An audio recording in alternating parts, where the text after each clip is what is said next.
Aloha guys, this is JRTV. Guess where we are? We are oceanfront here. Just got some kite surfers jumping into the wind. Good vibes.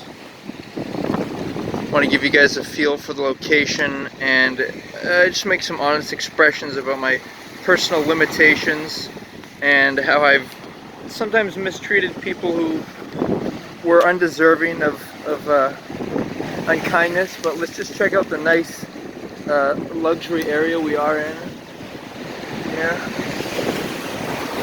The ocean coming here, and see this nice residence in the distance here.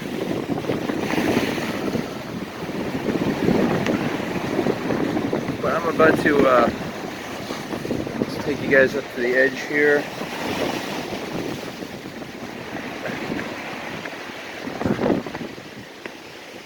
And let's go right up this way. Look at this awesome house.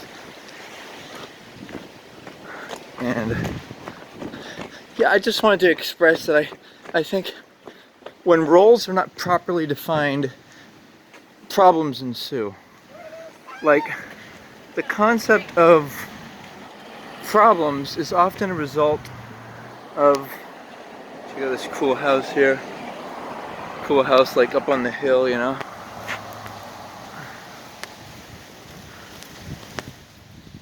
Problems result from lack of organization. That's one thing I learned from basic courses in Scientology. Be careful, if you take them, they might try to impose upon you to take more, but that's the benefit of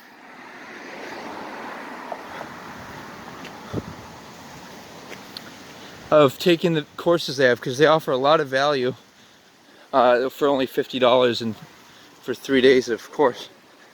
So my thinking is that the roles that we play, okay, for example, if I were to play the role of friend to somebody instead of son or father and whatnot, there would be a different dynamic. And I think that's in part that's one of the reasons why people want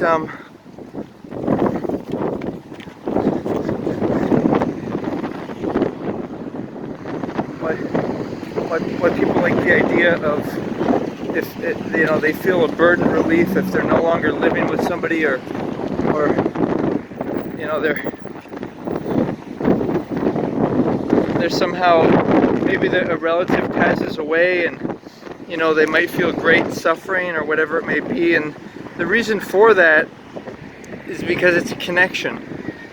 But the question is, what is that connection? Is it connection built upon equality, or is it built upon expectations of, we have to look out for, like, one person has to look out for another person's finances or otherwise?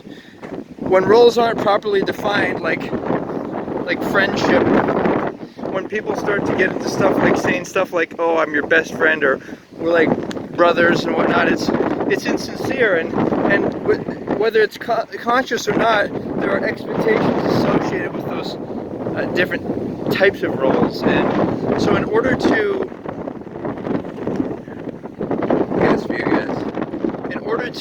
not have bad expectations, and in order to maintain, it's important to maintain professional, there's a guy in the distance there, it's important to maintain a certain professional connection with people around the world.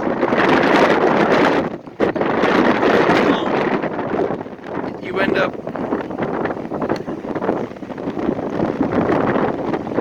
you end up getting upset and stuff. So the theme is, if you're not organized, you get the problem. So organize, like, write down the people in your lives, write down what roles you want them to play. Investigate my concepts of the dream team, and separate your personal from your professional relationships.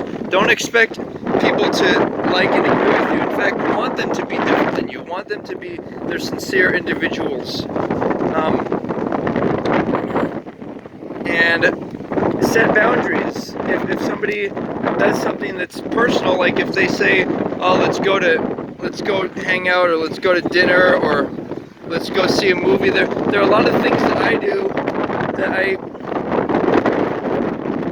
don't want to be doing with people who who are not personal to me. Personal means like you absolutely trust them, and you're willing to let your guard down around them. And so that only works if a person has the same values as you or lifestyle. And if they don't, then you end up pretending to try to convince you. Like, for example, if one of them is having marital problems, then you might say, well, this person's not your dream mate, or they're not compatible, but they may have a different standard of, really, it's a question of how efficiently or how well you think you can experience joy in your life.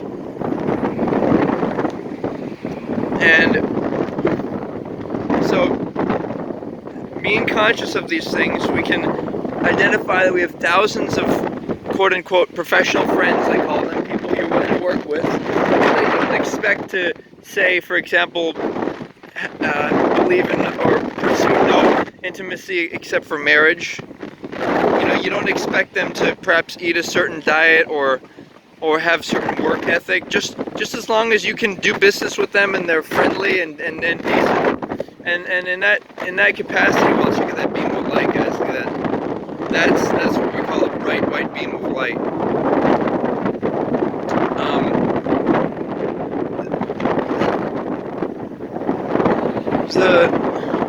The idea I'm presenting here is that I've made mistakes. I've been rude to people because I've expected them to be more than friends, and so I just have to clearly define we're friends, and we treat each other fairly. We don't agree on everything. I call it the idea of seeing people as being different and not better or lesser. And there are obvious exceptions when it comes to if somebody is a threat to you, or they're also if they're not very intelligent, and therefore they can also be a threat to you. They're just being generally incompetent in general.